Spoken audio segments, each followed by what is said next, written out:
Good morning from the farmhouse. It is a nasty day today, drizzly, rainy, breezy, cold. So it's a good day to do a video on the greenhouse rather than anything outside. In fact, that's where Alan is working this morning because make hay when the sun shines, do all your other work when it's raining. So it's a good day to be out in the greenhouse taking care of our plants. I'm going to take you on a tour of this greenhouse.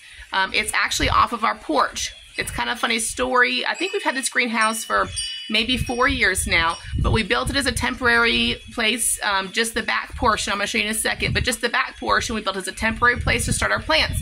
We had tried to start our plants in the garage under grow lights and shelves, and it just wasn't working well, and we needed more space anyway as we continued to grow as a farm. So we built a little room kind of from our fireplace chimney back to the corner of the house, and it has expanded to cover the entire side porch. So like I said, when we first did it, it was a temporary greenhouse. It was going to come down that fall, late summer when we were done with our plants, and it has stayed up. And I have actually been rooting for this to be a permanent fixture because it's so convenient in the wintertime. I mean, we seed seedlings or plant seeds in January and February. So, I mean, sometimes it's nice and warm here in West Virginia, and sometimes it's snowing to beat the band, or we're having an ice storm. So it's nice to have a place to just come out the front door, walk around to the side porch, and start working on your plants. You don't even have to travel anywhere, get out in the weather, nothing. So this was actually a temporary thing at first, and every year it's kind of been a temporary, and Alan and I have agreed now that this can become a permanent fixture. So hopefully this fall, it was supposed to happen this spring before we started our plants, our seeds, but just time and money, everybody's problems. But this fall we should be able to, once we're done with the greenhouse, tear it down, and I will hopefully show you that transformation when that happens into a permanent fixture on our porch here. So, like I said, this is our side porch here.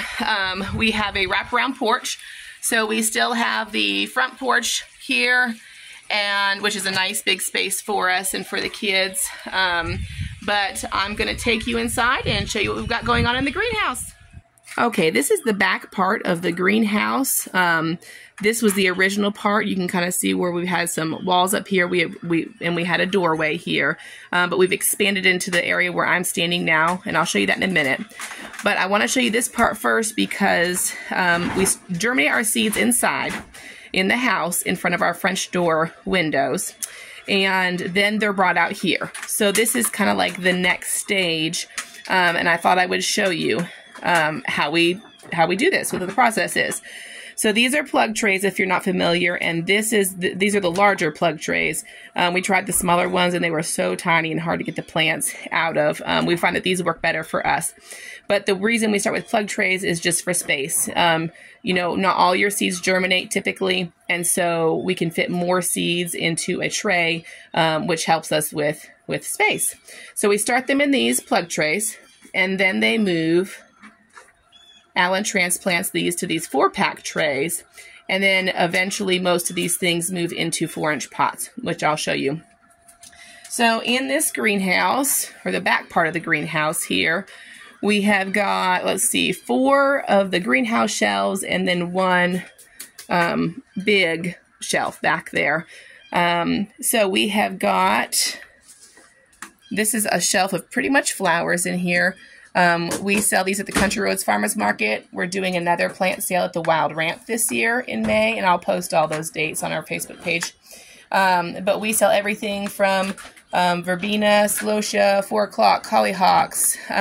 We have some petunias. We usually have pansies. We'll see if we can get those to germinate. We have zinnias. Calendula. Did I say calendula? We have got all sorts of different flowers in here, and they make a beautiful display at the markets that we do. We also sell potted herbs.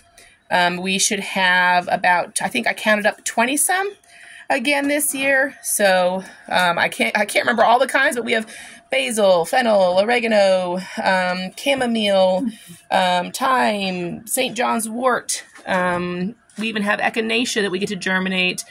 dill, parsley, thyme, I think I already said that one. Anyway, a ton of them. I should also have a full display of mints this year, I'm hoping, because I'm going to take cuttings from my garden, but that to come. And then last but not least, we also do vegetable plants. We do tomatoes and peppers, of course, and we have cucumbers and cauliflower, broccoli, cabbage, red cabbage. We usually sell a couple different varieties of each kind. Tomatoes and peppers, we sell a lot of different varieties. The pepper's hot and sweet.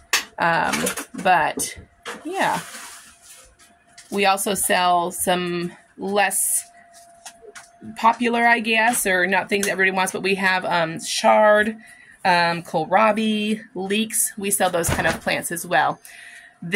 Our marigolds are fairly popular, especially the French varieties that tend to repel the insects better than some of the other varieties. So these are actually 3 full shelves of marigolds through here. Alan today is transplanting from 4-inch pots. I'm sorry, from 4 packs into 4-inch pots. So for example, here are some chives that he's working on right now. These are, we do 3 chives to a pot, which makes a pretty little display. So he is working on herbs this morning, and then he will be working on vegetables once he gets done with those. So it's exciting. We're about a month out from our first farmer's market, and everything's going into the 4-inch pots, which they get sold into. We do sell some things in 4 packs, but most of our items are sold in 4-inch pots. So it's just exciting to be close to that time and knowing that as things go into 4-inch pots, they're looking nice, they're looking full, and it will be a really pretty display at our first farmer's market for sure. Okay, so here is the back section of our greenhouse, or I guess it's actually the front section of the greenhouse. Don't pay attention to this shelf right here. This is actually things that we had last year. Some of it's coming back and some of it's not. So we just need to go through here and clean out the things that are not viable. But for example, here's a rosemary that Alan seeded last year.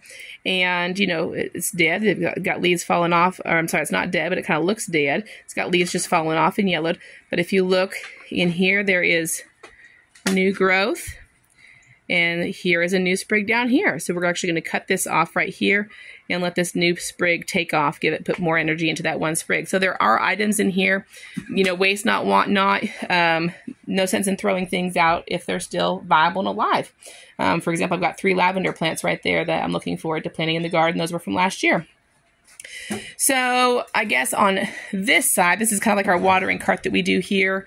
We like to water from the bottom. That's why there's a tote in here. We water from the bottom so that if you water from the top, sometimes it displaces the plants. The soil moves around and it just tends to run through if it's too dry. But if you water from the bottom, it soaks up the water and the plant stays seated in the soil it is in, and it gets a much better watering, a much fuller watering. This side is a little messy over here. Most of it's actually pretty organized. You can see up top all of our kind of hanging baskets together, our trays together, 4-inch pots together. But, you know, in the throes of the planting season, of course, you're going to have a little bit of hoop to do right there, a little bit of mess. So, but that is all of our, you can even see a bag of Pro Mix knit back there, a lot of our potting materials right there. On this side, he has some sawhorses set up, and on the bottom section here, it's mostly big stuff. Our stuff is mixed in with this as well. So, for example, these Dutch irises that are over here, these are for us. Alan planted those for us. But a lot of it is to share.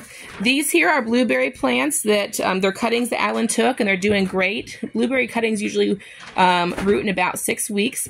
So this is something, though, that because we took these cuttings this year, we won't sell them this year.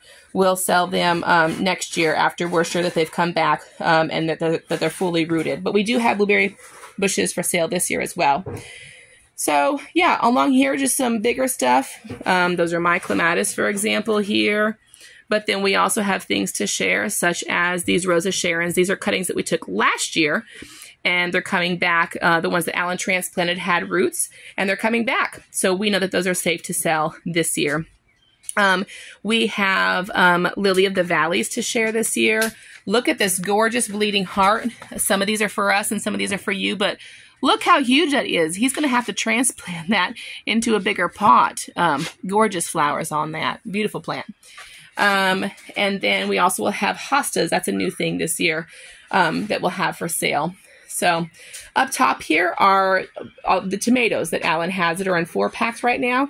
And then some of this he'll start working on putting in 4-inch pots like we said. Here are the herbs that he's been working on today. I see borage, fennel, sage. I would say that is some lemon balm back there. Anyway, lemon balm and catnip he's saying, rosemary, marjoram, all sorts of goodies. So that's what he's working on today. As you can see, this is too big for the 4-packs now. It needs to go into a 4-inch pot. So we sell several varieties of tomatoes, 15, 16 varieties. We sell everything from red, yellow, orange, and then we sell the grape and the cherry in red and yellow as well. So a really nice selection of tomatoes for you. I'm not going to get out in there in the rain right now, but I do want to show you that we will have strawberry plants again this year. There's some strawberries in there, and then we have cuttings, or not cuttings, but runners that we'll be transplanting from our own strawberry gardens to sell to you all this year. Okay, so here is our inside starting area.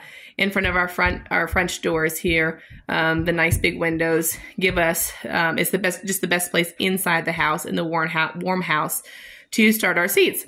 So it's just this tray here is actually a tray of microgreens that Alan keeps doing for us, and it's a good way to get some nutrients and green leafy vegetables into your body in the wintertime when there's not a whole lot of fresh produce on.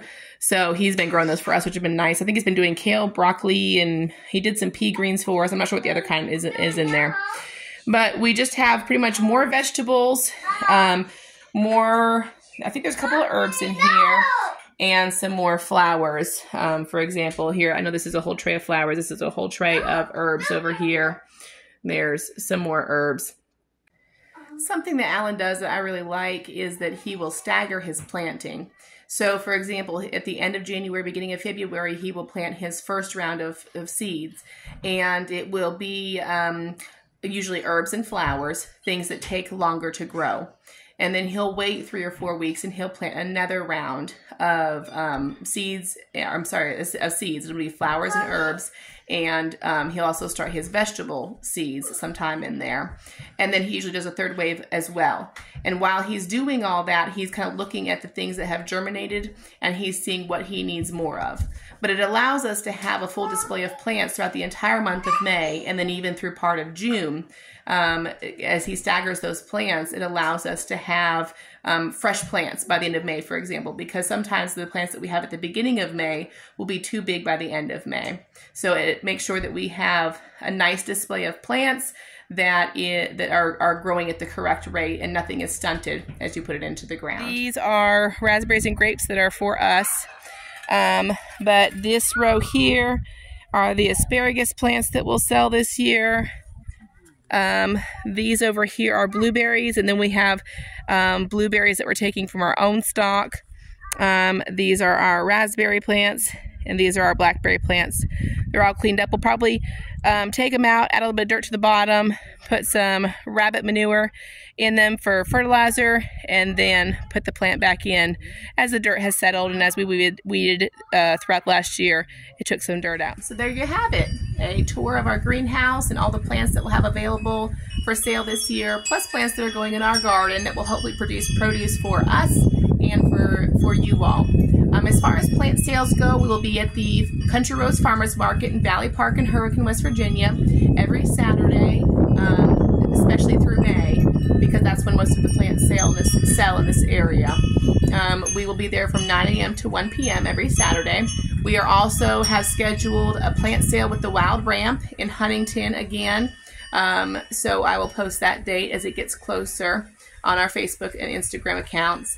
And we're also hoping to set up a sale in Eleanor one day.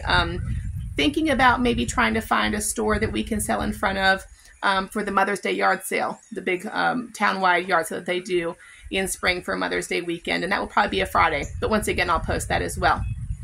So thank you for coming along on my tour of our greenhouse and our plants. And I don't know if it's raining where you're at, but have a great day either way.